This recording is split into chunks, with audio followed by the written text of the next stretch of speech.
Ezinne often visited Obinna to check on him and bring herbs for his blindness.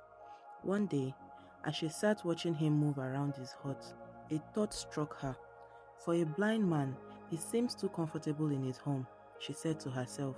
She noticed how he reached for things without hesitation and walked without bumping into anything. Something doesn't feel right, she murmured, her healer's instinct tingling. Ezinne decided to test her suspicion. She carried a small bowl of water to Obinna's doorway one afternoon. If he can truly see, he will avoid this water, she thought. She poured the water onto the ground, creating a puddle near the door. Then she knocked softly, calling out, Obinna, it's me, Ezinne. She waited to see what he would do. Obinna heard Ezinne's voice and walked to the door. Without thinking, he stepped over the puddle without touching it.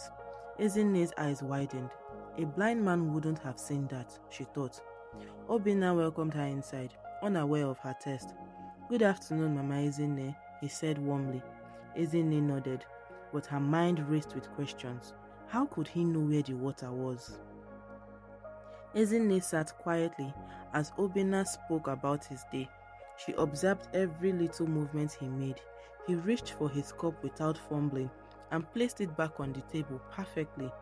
A blind man would have struggled, she thought. Though she didn't say anything, her suspicions grew stronger. I need to be sure before I say anything, she decided. Later that evening, Ezinne shared her doubts with Adamma. Adamma, have you noticed how easily Obinna moves around his home? She asked. Adamma looked thoughtful. He has had time to adjust, Mama. Maybe he's learned to rely on his other senses, she replied. Ezinne shook her head. I'm not so sure. Something feels off. Adamma frowned, unsure of what to think. The next day, Ezinne tried another test. She scattered small pebbles on the floor near Obinna's chair, hoping to see if he would step on them. When Obinna stood to fetch something, he carefully avoided the pebbles without looking down. Ezinne's suspicion deepened. He's not blind, she thought. But why would he pretend? Ezinne decided to talk to Adamma again. I'm almost certain Obinna is not truly blind, she said firmly. Adamma was shocked. Mama, why would he lie about something like that? She asked. Ezinne shook her head. I don't know, but we need to be careful. If he's hiding something, there must be a reason. Adamma felt confused and uncertain about what to believe. Ezinne observed Obinna closely during his conversations with others in the village. She noticed how he reacted quickly to noises and seemed to know when someone approached, even from a distance. He is too aware for a blind man, she thought, but she kept her suspicions to herself, waiting for the right moment to act. Ezinne debated whether to confront Obinna directly. If I accuse him and I'm wrong, it could hurt him, she thought. But if she was right, she needed to know why he was pretending. I'll give him one more test, she decided. If he fails, I'll have no choice but to confront him. Ezinne returned to Obinna's hut with a small bowl of ash. She quietly sprinkled it on the floor near the doorway, creating a light trail that only someone with sight would notice. When Obinna stepped over the ash without disturbing it, Ezinne sighed. I was right, she thought. Obinna is not blind. Now I must find out the truth. She left the hut, her heart heavy with questions. Ezinne visited Obinna's hut early in the morning. Obinna, I need to speak with you, she said, her voice firm. Obinna felt nervous. Of course, Mama Ezinne, please sit down, he said, his hands trembling slightly.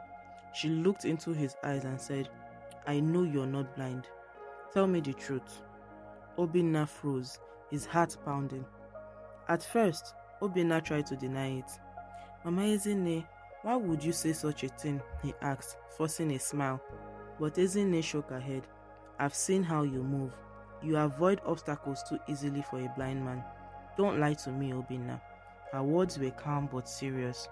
Obinna felt concerned and didn't know what to say. Obinna lowered his head, his voice shaking. Mama Ezinne, I didn't mean to lie. He paused, tears forming in his eyes. It's true, I'm not blind. Ezinne's expression softened, but her voice remained steady. Why would you pretend, Obinna? Why would you deceive us all? She asked. Obinna took a deep breath. I've always been lonely, Mama Ezinne. Women in the village only see my skills as a weaver or wonder about my wealth. No one sees the real me, he said. His voice was filled with sadness. I thought if I pretended to be blind, I could find someone who loved me for who I am inside. Ezinne sighed deeply, her heart heavy. Obinna, I understand your pain, but lying to the people who care about you is not the answer, she said. What if someone had truly needed help? What if your lie hurt someone else? Obinna looked down, ashamed. I didn't think about that, he admitted. Did you do this to win Adamma's heart? Ezinne asked. Obinna hesitated, then nodded. She is different, Mama, Ezinne. She's kind, selfless, and she doesn't care about riches or fame. I wanted to know if her heart was truly pure. Ezinne's eyes softened. Adamma is indeed special, but she deserves honesty, she said. Ezinne leaned forward, her tone serious. Obinna, love built on lies can crumble. If you truly care for Adamma, you must tell her the truth one day, she said. Obinna's heart sank. What if she hates me for lying? He asked, his voice trembling. Ezinne shook her head. That is a risk you must take if your feelings are real.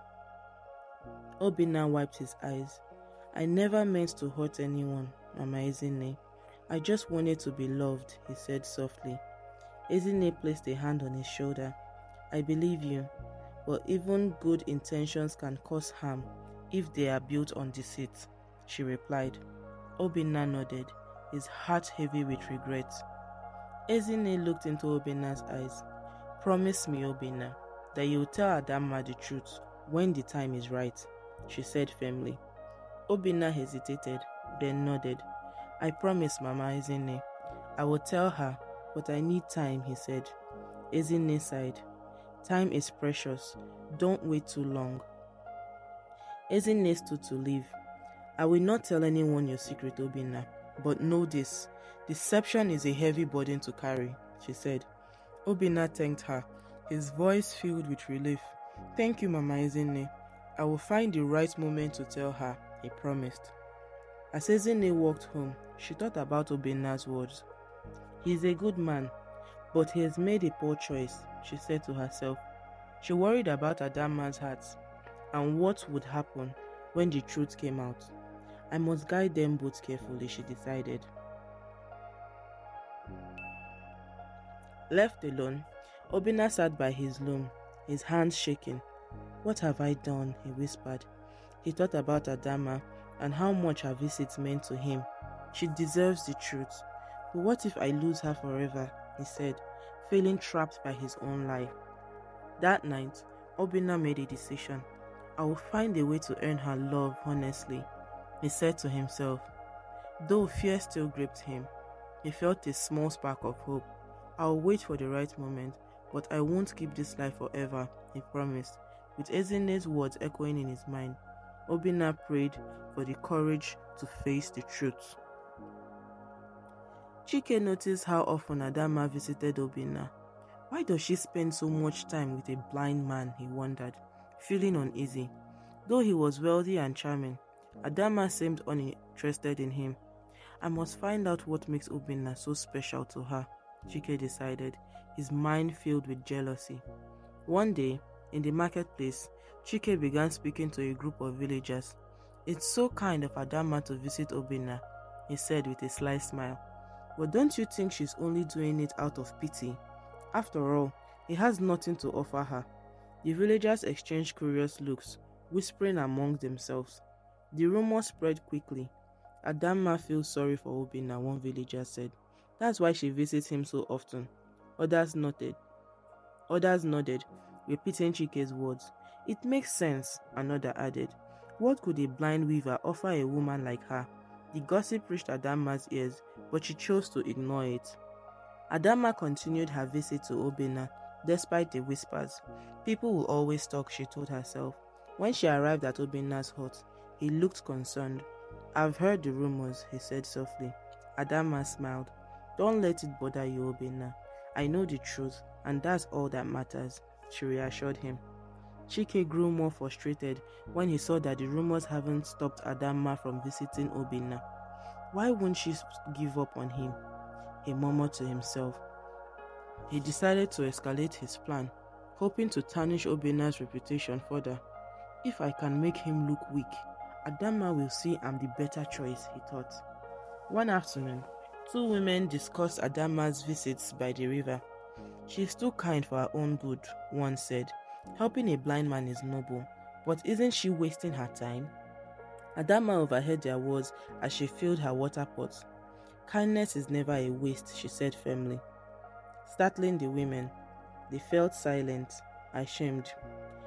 Obinna, hearing the rumors, felt a mix of guilt and sadness. They think she's wasting her time on me, he said quietly to himself. When Adamma arrived, he hesitated to speak. Do you feel sorry for me? He finally asked. Adamma looked at him with warmth. No, Obinna. I visit you because I see your heart, not your blindness. Adamma confronted Chike in the marketplace. I know you're the one spreading lies, she said calmly. Chike smiled innocently. Lies? I only speak the truth, Adamma. Everyone sees your visits as pity. Adamma's eyes narrowed. Kindness is not pity, Chike. Maybe you should learn the difference, she said before walking away. Some villagers began to question Chike's intentions. Why does he care so much about Adamma's visits? One man asked. He's just jealous, another replied. If he truly cared for her, he wouldn't try to hurt her reputation. Chike overheard their words and felt anger bubbling inside. Adamma and Obinna shared a quiet moment outside his hut. The sun was setting, painting the sky with orange and pink hues. I'm sorry people are talking about you because of me, Obinna said softly. Adamma shook her head. Let them talk, Obinna. I know who you are, and that's all that matters.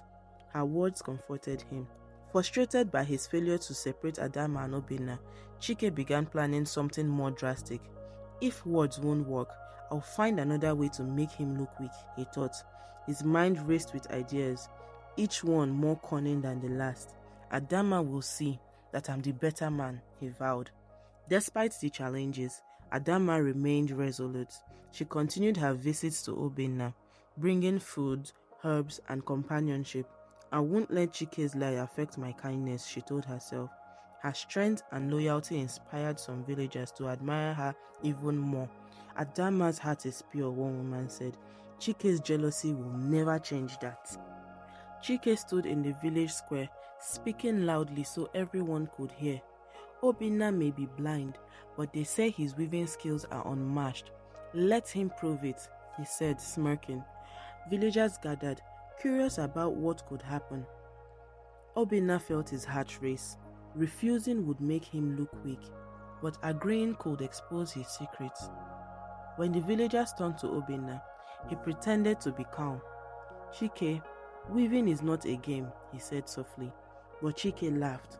If you are skilled as they say, show us, or are you afraid? Obinna clenched his fists. He had no choice. Fine, he said. I accept your challenge. That evening, Obinna called a young boy named Nana, who had always admired his work. I need your help, Obinna said. You will weave under my guidance, but no one must know. Nana hesitated, but nodded. I'll do my best, Obinna, he promised. On the day of the challenge, villagers gathered around Obinna's loom. Chike stood nearby, smiling confidently. Let's see if your skills are as great as your reputation, he said mockingly. Obinna sat by the loom, pretending to feel for the threads. Let's begin, he said, his voice steady. Obinna started giving Nana quiet instructions. Pull the red thread to the left hook, he whispered. Nana walked quickly, following every word. The villagers watched closely, impressed by how Obinna seemed to walk despite his blindness. Chike narrowed his eyes, trying to find something wrong. As the work continued, a beautiful pattern began to appear on the fabric. Vibrant colors, blended perfectly, forming intricate designs. The crowd gasped in awe. "It's amazing," someone said. Even Chike looked surprised, though he tried to hide it. Obinna felt relieved but also guilt. When the weaving was complete, Chike examined the fabric. It was flawless. "How is this possible?" he muttered. Out loud he said, "You've done well, Obinna, but I wonder how do you weave so perfectly without seeing?" Obinna smiled faintly. "Years of practice," he said, avoiding the question. The villagers applauded Obinna's work. "He's truly the best weaver on Umucheke," one woman said. Others nodded in agreement. "Blind or not, his skills are unmatched," another added. Obinna thanked them. Though his heart felt heavy, he knew the truth was far from their praise. Adamma approached Obinna after the challenge. "Your weaving was incredible," she said with a smile. "You're not just skilled, you're strong and determined." Her words warmed Obinna's heart, but they also deepened his guilt. If only she knew, he thought sadly. Chike walked away fuming. "How did he manage that?" he muttered. "There's something strange about all this." He vowed to keep watching Obinna, determined to uncover the truth. "This isn't over," he said to himself, his jealousy burning brighter than ever. Later, Nana beamed with pride. "Did you see how everyone loved the fabric?" he asked Obinna. Obinna nodded, patting the boy's shoulder. "You did well, Nana. Thank you." But as Nana ran off, Obinna felt a pang of guilt. "I've dragged an innocent boy into my lie," he thought. That night, Obinna sat alone, staring at the masterpiece. "Everyone thinks I'm a blind genius," he whispered, "but it's all a lie." He thought about Adamma and the admiration in her eyes. "I don't deserve her praise," he said, his heart heavy. The truth would come out one day, and I'll have to face it. After the challenge, Adamma walked toward Obinna, her face glowing with admiration. "You were amazing, Obinna," she said warmly. "The cloth you made is the most beautiful I've seen." Obinna smiled faintly. "Thank you, Adamma. Your words mean so much," he replied, though his heart felt heavy. Adamma sat beside Obinna outside his hut. "You've shown everyone that blindness doesn't stop you," she said proudly. "You're stronger than most people I know." Obinna listened, his chest tightening with guilt. If only that were true, he thought, wishing he could tell her the truth. Adamma bought a small basket of fruit and herbs. "This is to thank you for inspiring the village," she said. Obinna accepted the gift, feeling undeserving. "Adamma, you're too kind," he said softly. Inside, he wondered how long her kindness would last once the truth was revealed. Later, a villager said to Adamma, "Maybe someone helped Obinna. How can a blind man weave like that?" Adamma frowned. "Obinna's skills are real. Don't doubt him," she said firmly. Obinna overheard and felt a mix of gratitude and guilt. "She believes in me so much," he thought. Adamma noticed Obinna smiling as they talked. "You're smiling more today," she said, laughing lightly. Obinna nodded. "It's because you always see the best in me, Adamma," he said. Adamma's heart warmed at his words, but Obinna's guilt grew. "She deserves the truth," he thought. "I've always known you were special, Obinna," Adamma said as they walked near the river. "You don't just create beauty with your hands, you inspire others with your strength." Obinna felt her words cut deeply. "I'm not strong. I'm a liar," he thought silently. Adamma asked, "What inspires you when you weave? Is it the beauty of our village?" Obinna paused, unsure how to answer. "Yes, the village, and the people who care about me," he said hesitantly. Adamma smiled, but Obinna felt a lump in his throat, knowing he couldn't be honest. "Your weaving is more than art," Adamma said. "It's a gift that brings joy to others." Obinna looked away, ashamed. "You see the best in people, Adamma," he said quietly, "even when they don't deserve it." She tilted her head, puzzled by his tone, but didn't press further. After Adamma left, Obinna sat alone thinking about her words. "She thinks I'm strong and honest," he whispered, "but my entire life with her is built on a lie." He stared at his loom, feeling trapped by his own actions. What will she say when she finds out? He wondered. Obinna watched Adamma walk away, her kindness still warming his heart. She believes in me so much, he thought. I have to tell her the truth one day, even if it means losing her. That night, he prayed for the strength to face his fears and make things right. The entire village of Umucheke buzzed with excitement as the annual Yam Festival approached. Women decorated the village square with colorful fabrics, and the men arranged piles of freshly harvested yams. Children ran around laughing and playing. Obinna stayed in his hut, listening to the joyful sounds outside.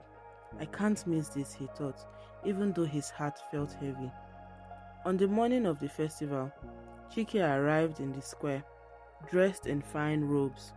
Today, I will show everyone why Adamma belongs to me, Chike said with a proud smile. Villagers gathered around, impressed by his wealth and confidence. Adamma walked into the square wearing a simple but beautiful dress. Her mother Ezinne smiled proudly. You look radiant, my daughter, she said. Adamma's eyes scanned the crowd looking for Obinna. I hope he comes, she whispered to herself, though she knew he disliked attention. Obinna hesitated outside his hut, leaning on his walking stick. What if Chike says something to embarrass me? He wondered. But the thought of missing Adamma at the festival pushed him forward. I have to see her, he decided, stepping carefully toward the square. As the festival reached its peak, Chike stepped forward and raised his hands for silence. I have something important to say, he announced. Today, in front of all of you, I declare my love for Adamma. I wish to make her my wife. The crowd cheered loudly. Chike's servant opened the chest, revealing gold jewelry, fine clothes, and bags of cowries.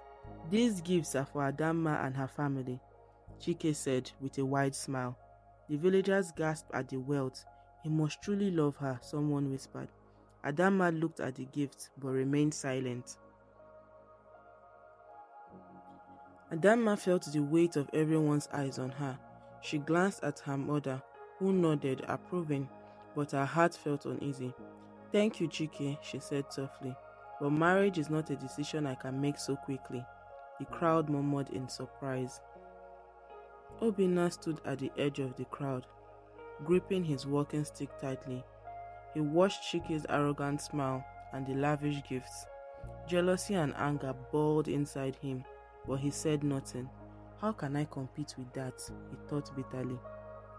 Chike laughed lightly, trying to ease the tension. Take your time, Adamma, he said confidently.